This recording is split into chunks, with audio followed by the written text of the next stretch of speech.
દર મહિનાની 1લી તારીખે ઓટોમોબાઈલ કંપનીઓએ પોતાના 2 વ્હીલર 4 વ્હીલર કમર્શિયલ વ્હીકલ બધા સેલ્સના આંકડા જાહેર કરે. એટલે એ જ્યારે આંકડા જાહેર થાય ત્યારે અમુક ઇન્ટ્રાડે મૂવમેન્ટ થઈ જતી હોય છે. પણ હવે આ વખતે 1 તારીખ રવિવારે જતી રહી, એટલે જે મૂવમેન્ટ થવાની છે આજે ખબર પડશે. એટલે ઓટોમોબાઈલ સેલ્સના જે આંકડા આવ્યા છે એ હિસાબે કયા શેરમાં કઈ રીતે રમવું એ જરા સમજી લેજો. હવે નવેમ્બરમાં મારુતિનું સેલ્સ વધ્યું છે વાર્ષિક ધોરણે 10.4%. વાર્ષિક ધોરણ એટલે ગયા વર્ષના નવેમ્બરની સરખામણી. અને ટોટલ સેલ્સ 8% વધ્યું છે. એટલે કદાચ ગ્રીન ઝોનમાં રહે, પણ એવી બહુ કાંઈ તેજી ધારવી નહીં. ટાટા મોટર્સથી બચીને રહેજો, એનું સેલ્સ ઘટી ગયું. ટોટલ સેલ્સ 0.8% ઘટ્યું. કમર્શિયલ વ્હીકલનું બી 1% ઘટી ગયું. પેસેન્જર વ્હીકલનું 2% વધ્યું, પણ હવે કાંઈ મતલબ નથી એનો. હ્યુન્ડાઈનું સેલ્સ 6.9% ઘટી ગયું. એટલે આજે આ શેર લેવાની બી ભૂલ નહીં કરતા. એક્સપોર્ટ તો 20% ઘટી ગઈ છે.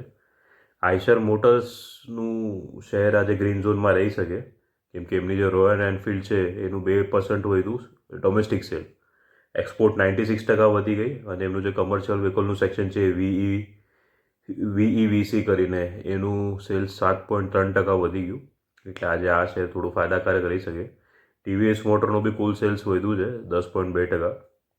3 વ્હીલરનું 27% ઘટ્યું, એ થોડી ચિંતાની વાત છે. એટલે આ શેરમાં બી બહુ કાંઈ તેજી નહીં રહે. એસ્કોર્ટ્સ કુબોટાથી બી બચીને રહ્યું. સેલ્સ 9% ઘટી ગયું, 9.4%. અને એમને એક્સપોર્ટ તો 39% ઘટી ગઈ. એટલે આ શેરમાં આજે પડતા નહીં. હવે બીજી વાત કરીએ તો કેઈસી ઇન્ટરનેશનલને આજે સારું એવું શેરની લેવલ છે એવરેજ કરતાં વધી શકે, કારણ કે એમને આરપીજી ગ્રુપ પાસેથી 1040 કરોડનો ઓર્ડર મળ્યો છે. બીજું, બાયોકોનના શેરમાં બી આજે લેવાલી વધી શકે, કારણ કે એમની એક સબસિડરી છે બાયોકોન બાયોલોજિક્સ કરીને. એમના જે તે એક પ્રોડક્ટને અમેરિકાની જે દવા નિયામક છે USFDA એમણે અપ્રુવલ આપ્યું છે. એટલે એ બી આજે પોઝિટિવ વાત થઈ શકે.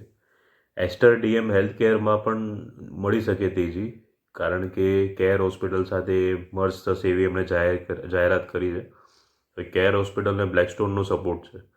હવે જો આ બે મર્જ થઈ ગઈ ને, તો ઇન્ડિયાની જે ટોપ 3 હોસ્પિટલ છે એમાં એસ્ટર DMનું નામ આવી જશે. એટલે આ એક મોટા પોઝિટિવ ન્યૂઝ કહેવાય. બીજું, RBL બેંકમાં બી આજે જોવા મળી શકે થોડો બહુ વધારો, કેમ કે RBL બેંક અને બજાજ ફાઇનાન્સ મળીને એમની જે પાર્ટનરશિપ પહેલાંથી છે એ પાર્ટનરશિપના અંતર્ગત નવા કો બ્રાન્ડેડ ક્રેડિટ કાર્ડ્સ લોન્ચ કરવાની જેવી જાહેરાત કરી. કોચિન શિપયાર્ડ આજે ભાગશે, કારણ કે 1000 કરોડનો ઓર્ડર પાછો ડિફેન્સ મિનિસ્ટ્રી પાસેથી પડ્યો છે. એટલે આમે PSU શેર્સનું હવે સુધરી રહ્યું છે બધું ધીરે ધીરે.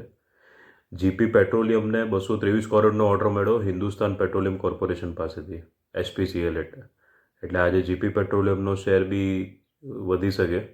L&Tના શેરથી બચીને રહેજો, કારણ કે ભોપાલનું જે CGST અને સેન્ટ્રલ એક્સાઇઝ વિભાગ છે એણે 173 કરોડની પેનલ્ટી લગાવી દીધી કંપની ઉપર. એટલે આ પડતા જ નહીં, બધું ડિટેલિંગ તો બહુ છે. ગ્રીવ્સ કોટનમાં છે ને, પ્રી માર્કેટ પૂરું થાય ત્યાં સુધી જોજો કેવું રહે છે, કારણ કે એમના અપડેટ એવા છે કે એમની જે કંપની છે ગ્રીવ્સ ઇલેક્ટ્રિક મોબિલિટી એનો IPO એ લાવશે. હવે જો માર્કેટ આને પોઝિટિવલી લે છે તો પછી શેર વધી શકે, પણ પ્રી માર્કેટમાં ખબર પડી જશે. અગર પોઝિટિવલી નહીં લેતો તો નહીં પડતા. બીજું, આજે SMAમાં લિસ્ટિંગ છે રાજેશ પાવર સર્વિસીસનું. હોપ છે કે પ્રીમિયમ જ થશે, કેમ કે કંપનીના ફંડામેન્ટલ સારા હતા. ગ્રે માર્કેટમાં બી સારું એવું પ્રીમિયમ હતું. હવે શુક્રવારે રાતના અમેરિકા યુરોપના વધ્યા. આજે એશિયામાં બી જપાન થાઇલેન્ડ માઇનસમાં છે, બીજા બધા પ્લસમાં છે. પણ છે ને આપણું ગિફ્ટ નિફ્ટી 0.16% માઇનસમાં છે. અને બીજું, શુક્રવારે સાંજે ન્યૂઝ આવેલા કે આપણું જે GDP છે એ છેલ્લા 7 ત્રિમાસિકમાં સૌથી નીચી સપાટીએ આવી. તો થયું શું, એ નેગેટિવ ન્યૂઝના લીધે અમુક એજન્સીઓએ આપણું ઇન્ડિયન ઇકોનોમીનું રેટિંગ ડાઉનગ્રેડ કરી નાખ્યું. એટલે આજે આ બધી નેગેટિવ અસર બજાર પર જોવા મળી શકે. એટલે ડાઉટ છે કે કદાચ આજે માર્કેટ માઇનસમાં રહે.